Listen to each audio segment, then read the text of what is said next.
We acknowledge the traditional owners of this land on which the Women's College and the University of Queensland stand, the Turrbal and Yagara people. We pay our respects to their elders past and present, and extend that respect to all Aboriginal and Torres Strait Islander peoples listening today. We recognise their deep connection to land, waters and culture, and honour their continuing legacy of storytelling and knowledge sharing.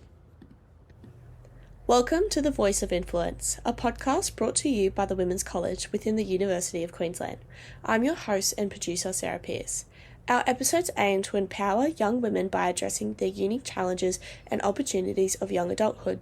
Tune in for insightful conversations with diverse guest speakers who offer advice and inspiring stories to help navigate young adulthood.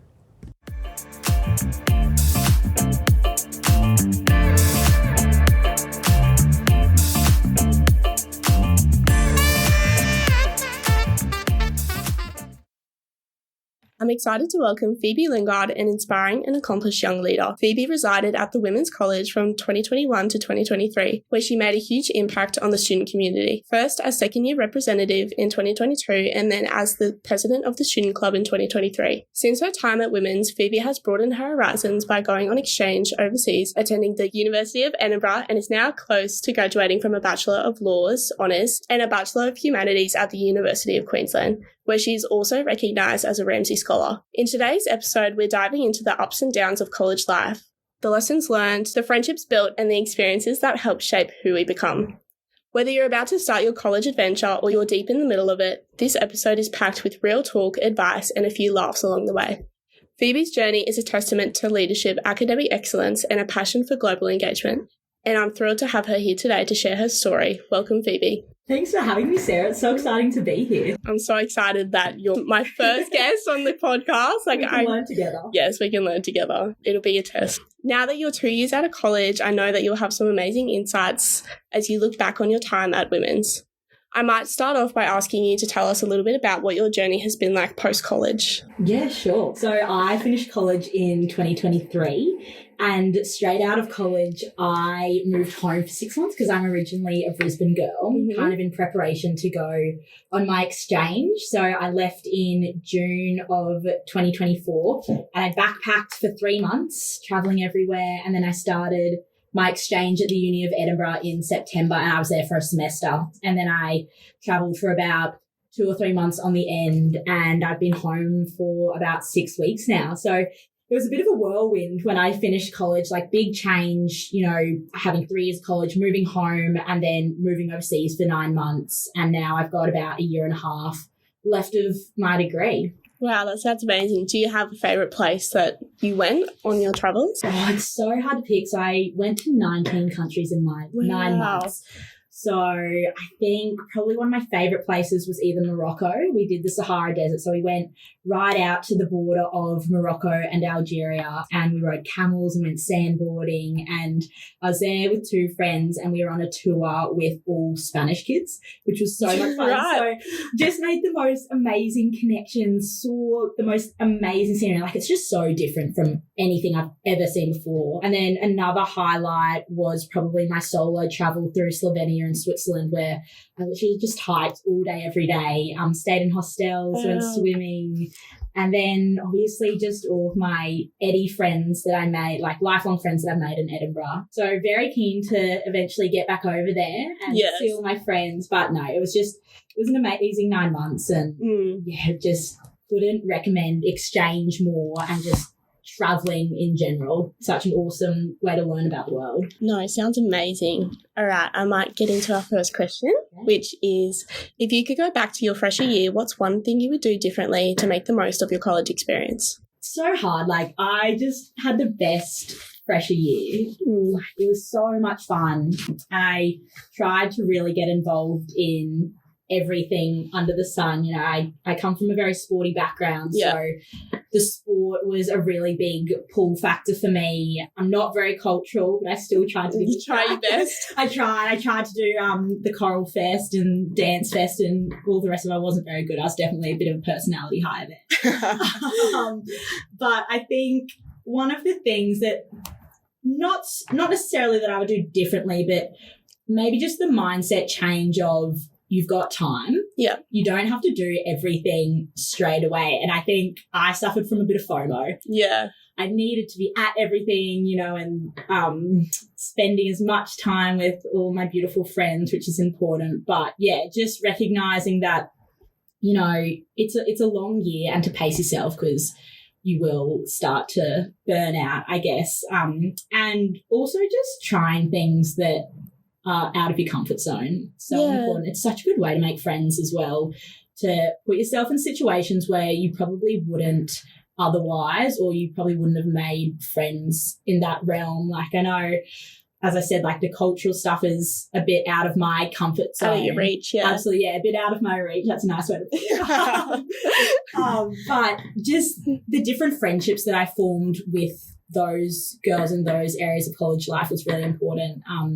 And also, it sounds a bit lame, but taking advantage of the academic opportunities that women's has to offer. I know I probably only really made the most of those opportunities in my second and third year, but, you know, the networking events are unreal. And it's only now that I'm out of college that I've realised how unique those experiences are, you know, to be 17, 18 and meeting, you know, partners at these amazing firms, and just like learning life experience about different career paths that people have taken, especially career paths that probably aren't the natural progression. Like, I came from a school that was probably steered towards, you know, you go to uni and then you get a job and you work in that job for, you know, the next 40 or 50 years sort of thing. But there are so many other ways to do things. And I think that was one of the awesome things about coming to college as well, is you meet people from all different backgrounds whose families, you know, are farmers, or all of these different opportunities that I probably wasn't exposed to as much going to a school in Brisbane. So, just making use of those opportunities, and all of the academic support is so important. Like, take your friends along, go to LinkedIn sessions, because, you know, you'll benefit from them in the long run, I guess. So, yeah, probably just being more balanced in the areas that I spread myself, you know, sport and social work. No, I think that's such an important message, especially for our freshers coming in this year, just taking advantage of whatever opportunities that come to them. It is pretty daunting to go into maybe choral fest or dance fest, or like certain things that you haven't done before, but I think the friendships you make and like the connections that you get out of those experiences is really beneficial for the entirety of your life at college. Oh, absolutely. And just being a yes man, just saying yes to everything and figuring it out. No, I think so too. So college life comes with a vibrant social scene. How did you approach finding a balance between having fun and staying on top of responsibility, and most importantly, staying safe? Oh, look, it's a tricky one. Yeah. It's one that I'm still trying to figure out. You know, I live in a share house of, you know, 3 of my best friends, and we still struggle with this on a weekly basis, you know, trying to do our uni, but also being drawn to the Caxton on us. Yes. Like, you know, there's all of that sort of stuff. But obviously at college, the social scene is huge, and it's such a big part of college life. So, you know, it's finding a balance, right? It's, you know, going out on weekends and having fun and doing all of that, but also listening to yourself when you probably need a break from it. Or, you know, you can go out sober. I used to drive to the Re a lot in my first year, because I was still training quite heavily for hockey. So I used to drive all of us girls, have a boogie on the dance floor, like have a water, have a lemonade, whatever, go home and get a really good night's sleep, and then be able to wake up and get my uni done or whatever it is. And I think another good way to kind of merge social and like uni or academic responsibilities, I guess, is to get a group together and go to the library. We used to do that heaps. Like, after dinners, we'd all have dinner together at 5, and then we'd all go to the library and kind of hold each other accountable. I think that's a really good way to balance it. But yeah, and then I guess in terms of staying safe, it's, I guess, just like, it's a collective effort, right, to keep each other safe, whether it's the start of the night, middle of the night, end of the night. You look after your mates. And I think Women's has done a really good job of creating a culture of, you know, never leaving wars behind. And, you know, you I think it's as simple as that. You just look after your mates. If it means cutting your night short, it means cutting your night short. But, you know, safety has to be your number one priority. And I think college is a really good place to figure out what your limits are. Yeah. Because for a lot of people, they come to college and it's their first time drinking, you know, and also perhaps drinking, you know, away from home and away from family where you know the streets and you know the pubs you're going to, you know how to get home safely. But, you know, if you're not from Brisbane, it's quite a daunting thing. So, you know, giving yourself a bit of grace and allowing yourself to find your limits, but also appreciating that you don't want to ruin someone else's night. No. But, you know, it happens to all of us. Yeah. You know, we all sometimes drink a bit too much and, you know, our friends have to look after us, but it's just learning. It's all a huge learning curve. No, that's it. I think the culture that we have at Women's is really good about saying the word no. Like, if we, especially when the semester ramps up with uni and work and we're all a bit stressed out, we still want to go and have fun, but having that limit on yourself to say no to some things and being respectful to your mates. I know, like, when they've got other things on, like, you just have to respect that people have got different commitments, and that means understanding that everyone's in a different situation at different times. One thing I used to do a bit, I'd go to prees with everyone, like I wouldn't drink. Like I'd actually be in my PJs, but those were always my favourite parts of the night out was prees with the girls, you know, Newing Festa or being in the atmosphere. Absolutely. Having a dance and a sing before everyone goes out, that's always the funnest part. So even if you can't commit to going out, you know, going and getting that social aspect. And, you know, I was 17 until the end of March in first year, so I couldn't go out. So we used to do that a lot. Like, we'd get our group of underages together, we'd go to prees, hang out with everyone, have a dance, go eat pancakes with the Red Frogs, and then we'll go get ice cream or something later. Yeah, and you're still getting that social fix, I guess, and, like, you still feel like you're part of the atmosphere. Beautiful. So balancing uni, college life and personal well-being can be overwhelming during the first few years of university. How did you manage burnout and stay on track academically? This sort of goes on from what our last question was, but I think a lot of us, even first, second, third years, struggle with the balance and learning the balance and knowing when to say no. Yeah. Honestly, like, this is another tricky one and one I wasn't very good at, to be honest.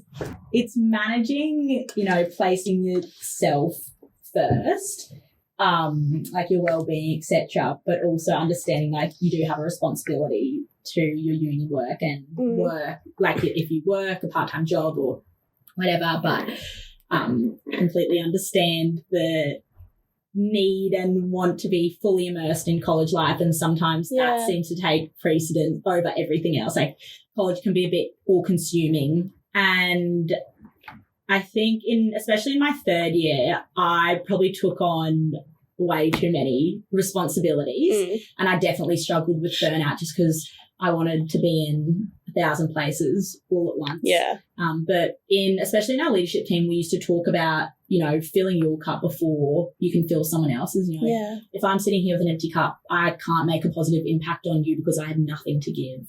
And it's working out those strategies which do fill your cup up again. You know, for me, it was exercise. I'd go on a run or a walk, listen to a podcast, maybe listen to this podcast.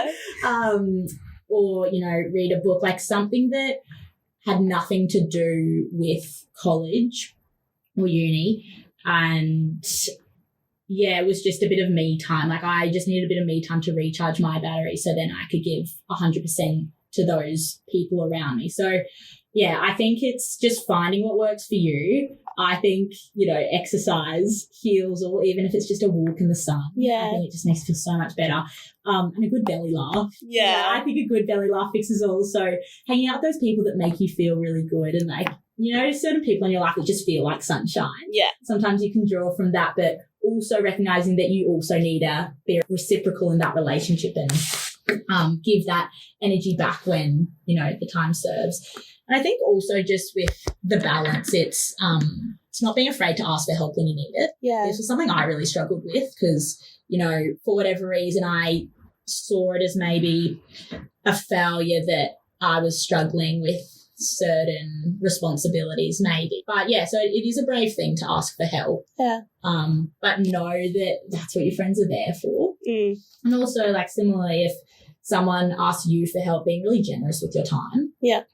And giving them your full attention if they're being vulnerable enough to open up about what's going on with them maybe. So, yeah, I think in all of these wellbeing chats that we have, it's a very reciprocal relationship with the people around you. And I always say, like, energy is infectious. Yeah. You know, if you're a positive person, you're going to bring the people around you up and vice versa.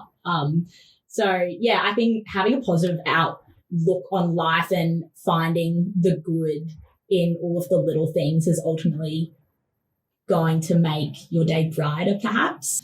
No, I totally get that. I think even now, like within this time that we're in the semester, everyone has a lot going on.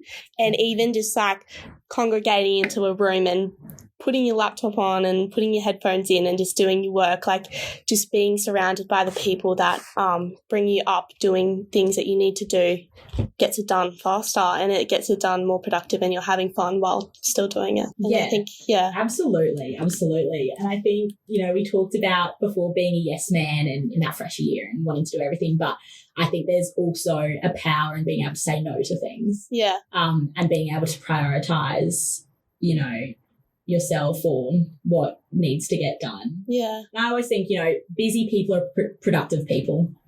You know, I love a list. Such a list girl. Yeah, so, same. Yeah, if I've got things piling up, write myself a to-do list, and, you know, the satisfaction of being able to tick that off and go, okay, now I can move on to the next. Like, organisation at college is so important. Yeah. Because it's so easy to get a bit frazzled and not know what day it is and what way's up. So, yeah, organisation. I love a physical diary, like actually being able to write things down. Yeah, you just have to find what works for you and trial and error. Yeah. Advice. Yeah. I think it's also important not to limit yourself to not going to everything. Like maybe have something that to look forward to make you be organised, do your work, do it beforehand, and then you can just let loose and have fun at a ball or whatever it is that you have going on. Totally. And I think the awesome thing about college is exchange happens every week. Yeah. The RE isn't going anywhere. It's going to be there next Sunday. So it's okay to miss out on one exchange, because I promise you it'll be a very similar thing the following week. I can attest to that. It's the same every week, but you know what? Sometimes you just got to do it, and it's fun. Yeah. So how have you navigated friendships in college, from meeting new people to maintaining old friendships from high school into college friendships and new relationships? Oh, it's just so awesome coming to college. Yeah. And, you know, you have, you know, 300 new friends at your fingertips just within women's. And then you have the rest of the ICC. So you're meeting people constantly and trying to make, you know, these really awesome connections. Like, you know, a lot of my best friends now are my college friends. Yeah. But I also think there is probably this common misconception that people find their best friends on the first day. Yeah. 100%. And I think that can be really tricky, especially if you're moving to Brisbane for the first time and you don't know anyone in Brisbane, let alone Queensland. Yeah, like you. literally me, yeah. Exactly, coming from Emerald. So I think it's giving yourself a bit of grace as well. You know, I didn't meet a lot of my best friends till second year because they didn't exist yet, because they were freshers in my second year. So give yourself time to figure out your people, because you will. I believe there's someone for everyone at college, but it's just about finding them through different channels. And not putting pressure on it. Exactly. Don't put pressure on it to make these best friends in the first week, you know, first day of week, you've got to have your group. Like, that is not a thing. And I also think don't limit yourself to being in a group. I think that's one of the good things about women's is it's very maybe like fluid in friendships. Like I think maybe coming from school, sometimes you think, I need my 5 closest friends and then I'll be good to go. Like, that's not the case at all. Like, you can have friends from all walks of life. So, yeah, I think just be patient with yourself and, you know, the friendships will come, and just be open to everyone.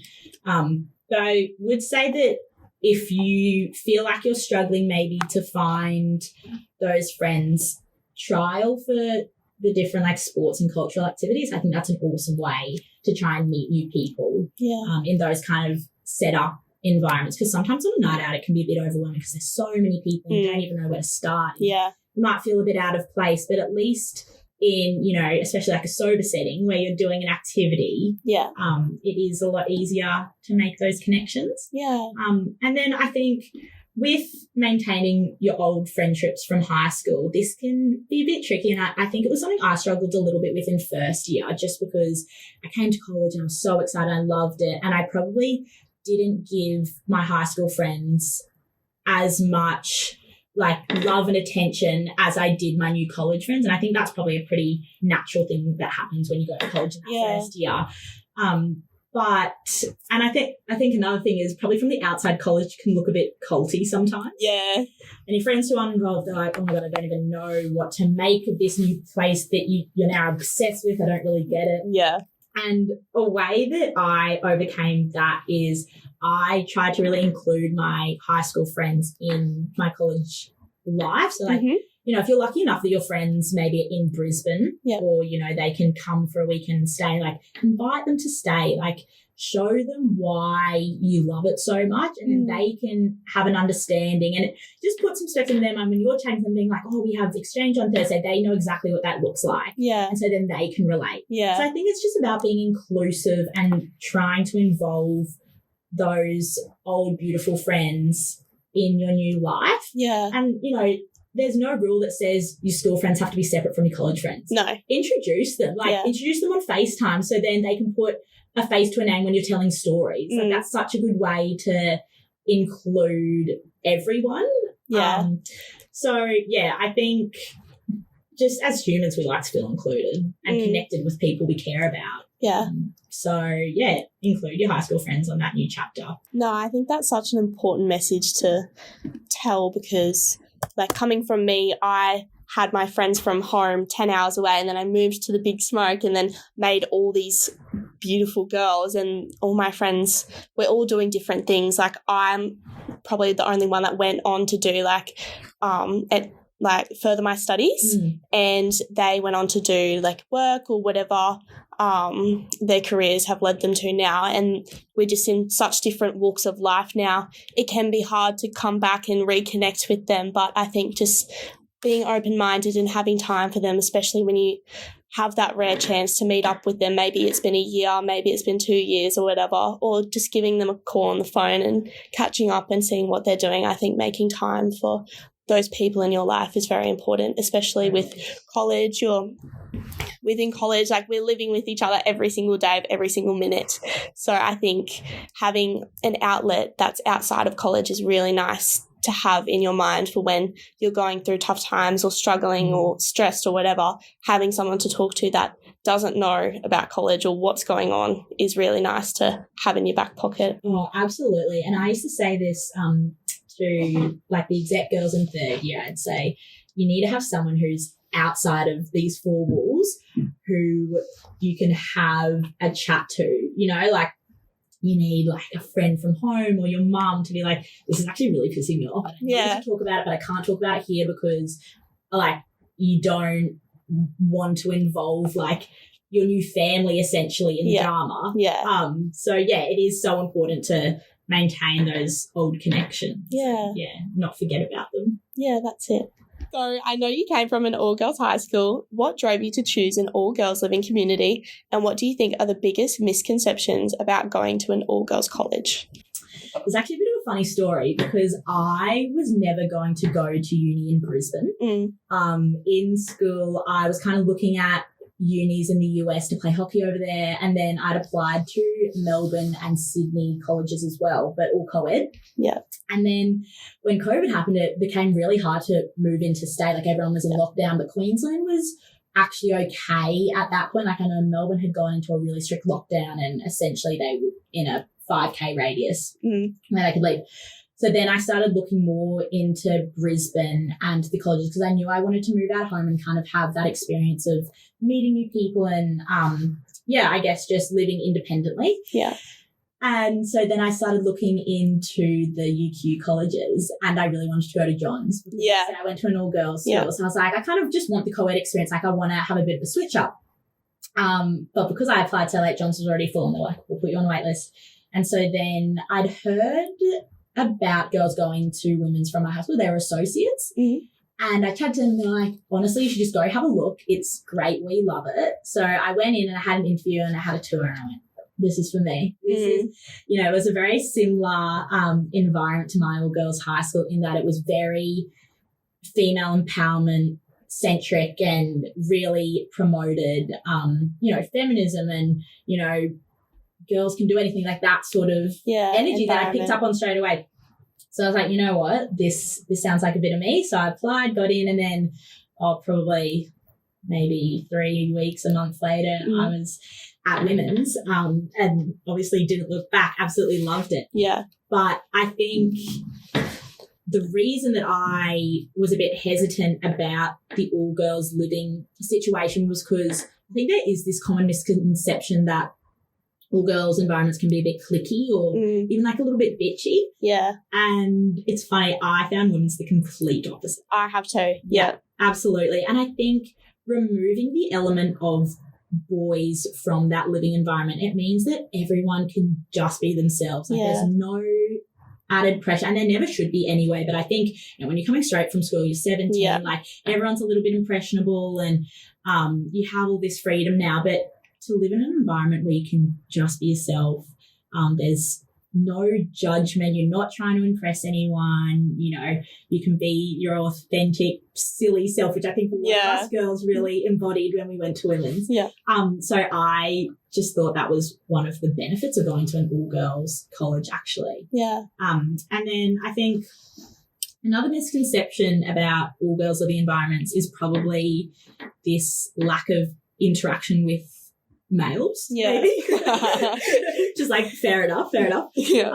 But again, like the ICC at UQ is set up so well that you're seeing the other colleges 4 or 5 times a week at, sport, cultural exchange, the RE. Yeah. So there is no lack of like male friendships that you can foster. It. Yeah. Obviously you have to go out of your way a little bit more rather than living with them. But, some of my best friends are boys from Kings and Johns. Amen. So if you're worried about that, like if anyone's looking at colleges, don't let that be a factor in why you're not choosing them. I came in from a co-ed school and I actually didn't even know like college was even a thing. I'd known about like Duchesne and Leo's and Women's, and my friend told me to apply to Women's and I was like, okay, whatever. And then I came here and then just seeing like throughout the years, like seeing the different dynamic between co-ed and all girls. Like I think having this all girls environment, we've just got this community that's sort of like a sisterhood that you can't replicate at a co-ed college. I think the female friendships that I've made during my time at Women's, I could not have gotten from a co-ed environment. And I think because we only have each other, we just bond so much and support each other up. No, I completely agree. I think, it's just a different dynamic, right? You can walk around and it's so nice going to the dining hall, like not feeling great. You can just look however you want. Absolutely. And it's clean. It's quiet. Yeah. I think also, I don't know what it is, but the Women's girls in all of the years that I've seen go through, they have just been beautiful humans. Yeah. Like just so lovely inside and out. Everyone's so caring and kind and compassionate. There's this real air of understanding amongst the girls at Women's, I think. Like everyone's just very gentle with each other. Yeah. And like you're allowed to be vulnerable. You're allowed to have emotions. You're allowed to be sad. You're allowed to be happy. Like nothing is off limits. It's such a great environment to learn about yourself and about each other in as well. Yeah. I have had so many late night chats in people's rooms and like learned so much about lots of different things, about relationships and friendships and love and heartbreak and all the rest of it. And I'm not sure if you would get that in a co-ed environment sometimes. I think it's, all of those little things about college that probably aren't advertised to the wider community. It's, sitting on each other's beds until 2 a.m. just chatting. Just talking. Unpacking late life. night drives. Exactly, late night drives to the Ville. It's all of that sort of stuff that it kind of makes me sad that people outside college don't really get to see that aspect. Like I think a lot of the time, especially in the media, it's drinking culture, like, you know, coming out of like all of the red zone reports from the Sydney colleges about, you know, sexual misconduct within the colleges. It's such a shame that that is what the world gets to see. And there's so much beauty that goes on inside the walls. Yeah. And I think during this time in our lives, starting uni, starting adulthood, being in this environment is just so important, especially in this growth period that you knew me in freshman year and I am just like a completely different person now. And I think college really gives girls the opportunity, especially the women's college, gives girls the opportunity to really become themselves and grow into the adults that they are now and help them navigate all those trials that young adulthood throws at you. Absolutely. You know, you come in as a girl and you leave as a woman. Like, it's so crazy sitting across from you. Yeah. Like my first interaction really with you was when we had, I think it was the awards dinner at the start of the year. And because I had to sit at high table, my mum and dad sat next to you. And they're like, we've just met the most beautiful girl, Sarah from Emerald. You're just such a different person to that stage, you know. You were so little and I was so nervous. I was so shy. You didn't know anyone. And now sitting here, you're so confident, well-spoken, and Women's has just like created such a beautiful human in you. And it's so amazing to see. But, you know, that's not unique to even you. Like, it's everyone, I think, goes to this massive growth and just the opportunities that Women's gives you as well to really come into your own. Amazing. Like, you wouldn't get them anywhere else. No, like, I think looking back on my first year, seeing all the girls in the navy dresses strut into the dining hall on the first day really was like, oh my God, who are these girls? But even being one of the, I would not have thought in a million years I would be one of those girls strutting into the dining hall. And I think Women's gives so many girls of so many walks of life so many opportunities to really become who they truly are and become amazing people. Absolutely. Okay, last question. What's one opportunity you're really glad you took advantage of at Women's that has helped shape the person you are now? I think I'm really grateful for the leadership opportunities that Women's afforded me. And, you know, not just in my more formal roles, I guess, of second year rep and pres, but just as a third year of the college in general, being able to give back to a community that seriously shaped my young adulthood, I guess, was so rewarding. And to be able to work with the staff of Women's as well was amazing because they do so much work behind the scenes that you don't even realise. And, you know, it's from the very top, it's from Flo, but it's also Susan, and it's also the kitchen staff that are so generous and beautiful, and those are the people that have created that home, I think, in the backdrop. You know, it's walking into D Hall and saying to Tom, oh, Tom, like, would love a spag bowl for dinner tonight, and, you know, 4 hours later, there it is, the spag bowl in D Hall with probably a Byron Bay cookie, like, handed over the bench to you. Like, it's those people that I think will really stick with me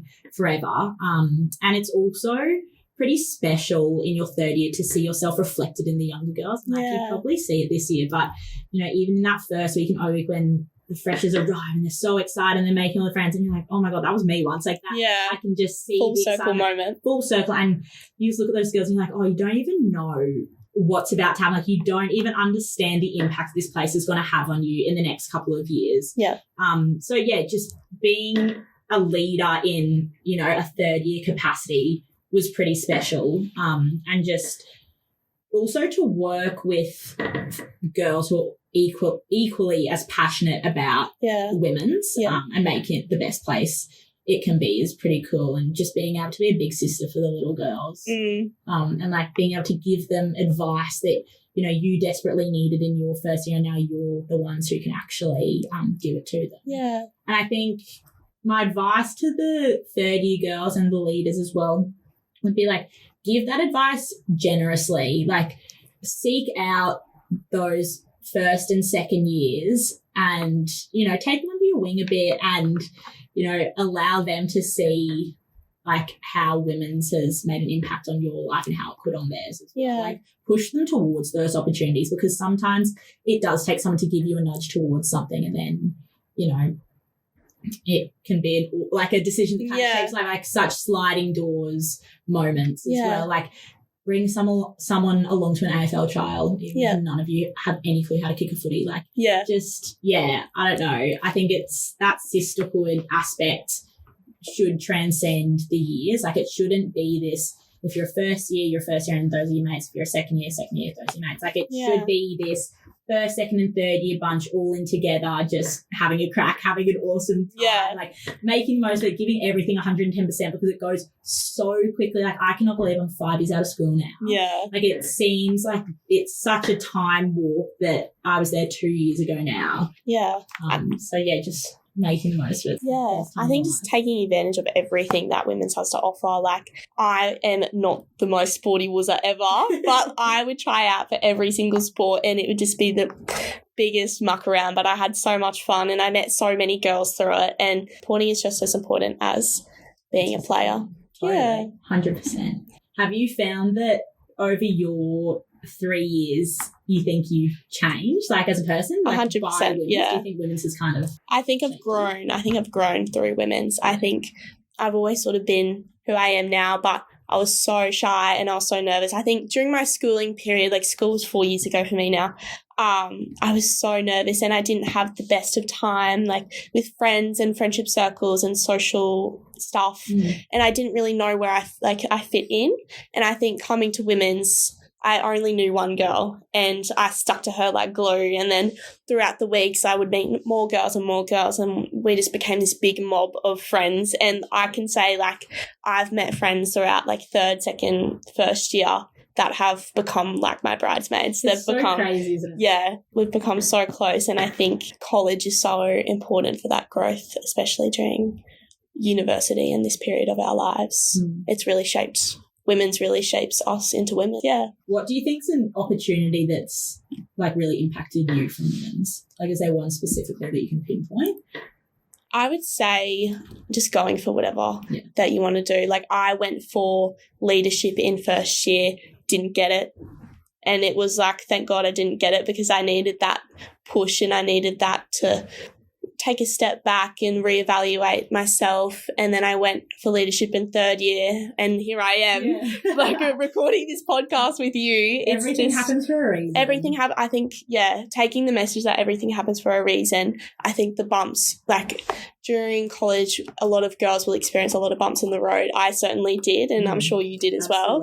And I think just getting back up and not letting them affect you too much, and just learning from all your mistakes, because I think college is the place you can make mistakes, and I think that's where you learn a lot about life, and it sets you up for life after college. Absolutely. Set me up for life. Yeah. Oh, awesome. Okay.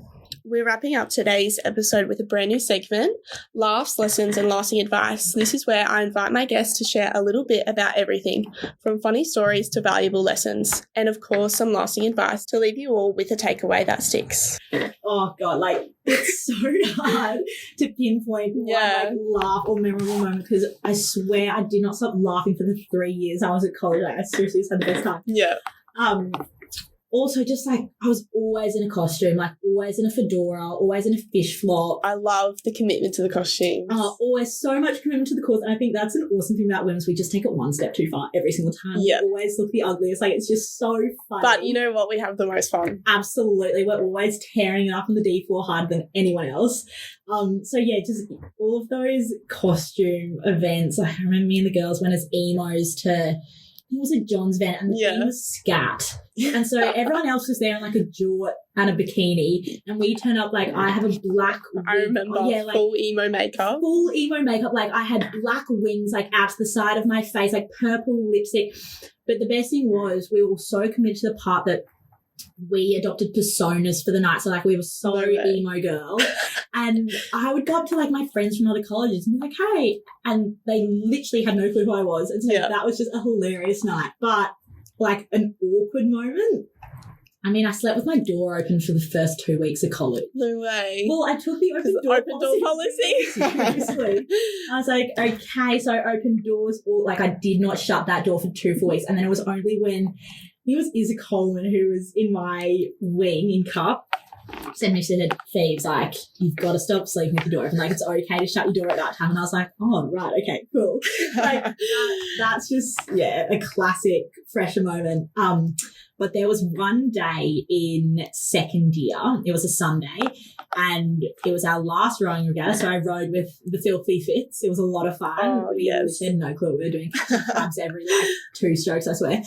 So we had our rowing regatta, and then we went and played E-Man in the AFL and beat them. And then one of the exec girls popped her bottle. No way. And then we all went out to the and it was just the funnest day. The atmosphere of all of them was, and I think this memory really sticks out to me because the whole college was there. It was, such like a women's spirit personified day. Like, it was just so much fun. Yeah. But yeah, it's honestly, it's hard to think about specific moments because it sort of blends together. It all blends together. But yeah, so fun. And then a lesson, I think something that sticks with me is that another person's success is not the absence of your own. Yeah. Or another person's beauty is not the absence of your own. I think at Women's we're surrounded by high achievers constantly. Yeah. And I think it's very easy to compare yourself and, be a bit hard on yourself and think, oh, why am I not getting straight 7s in this? Why am I not doing that? But just realising that everyone's running their own race. Yeah. And you should celebrate each other, just because someone's doing something amazing doesn't mean you can't as well. Yeah. So just celebrate each other's wins, big, small, in between. I think, that's something really important, especially just, in that early phase of adulthood. Comparison's the thief of joy. So don't compare yourself. Just run your own show a bit. No, I think that's so important, especially like I changed my degree halfway through my college life. I changed my degree last year, and I think learning that I would see all these girls in Frida and Chisel grinding away, studying, doing all sort of anatomy stuff, and I would look at that whiteboard and be like, what is going on? And I think I would get a bit insecure about me, like pulling out the sewing machine, sewing my assignment, opening my sketchbook and doing all my little drawings. I think it was hard sometimes to compare myself to all those really academic high achievers. And I think just knowing your strengths is really a good lesson to take away from that. Absolutely. And my dad always used to tell us as kids, I came from a very sporty family, but Dad always used to say to us, treat every day like it's grand final day. So just get the zest out of life. Just go your hardest, give 110% to everything. Yeah. And you'll be, pretty content. Just get the zest out of life. And I think that's a way I like to try and lead my life. Yeah. Especially, and just like, don't take yourself too seriously. No, I love that. That's awesome. Yeah. Yeah. Just like on the end of not taking yourself too seriously, like it's only embarrassing if you're embarrassed. Yeah. So, and I think the embarrassing stories make the best memories absolutely, as well. Absolutely they do. They lend to very good belly laughs, even if they're not funny in the moment. You can laugh about later. But yeah, I don't know. College is just the best years of your life. Everyone tells you that. But I don't think you truly appreciate it when you're in the moment. So just like even taking a moment to reflect and, practice gratitude and, find the good in the little things. Yeah. Even if sometimes it can be stressful, like that mindset change is so important, just being like, I get to do this rather than I have to do this. Yeah. I think we can all get a bit wrapped up in the moment and not sort of realise what's in front of us. Yeah. Which is college. Absolutely. Yeah. And like your female friendships are the ones that are going to be there in 50 years' time. That's it, so put all your time and energy into those beautiful female friendships, and the boy stuff come later. Yeah. Yeah. No, that's awesome. Well, thank you so much for joining me here today. I'm so excited that you were my first guest. And I think I'm so honoured. I've taken a lot away from this, and I think I've learned a lot. And yeah, I think all the listeners will too. Oh, thanks, Sarah. Thank you so much. It's been so much fun. So much fun to be here. This podcast is unreal, and hopefully there's some listeners out there that have taken a small piece of advice from today.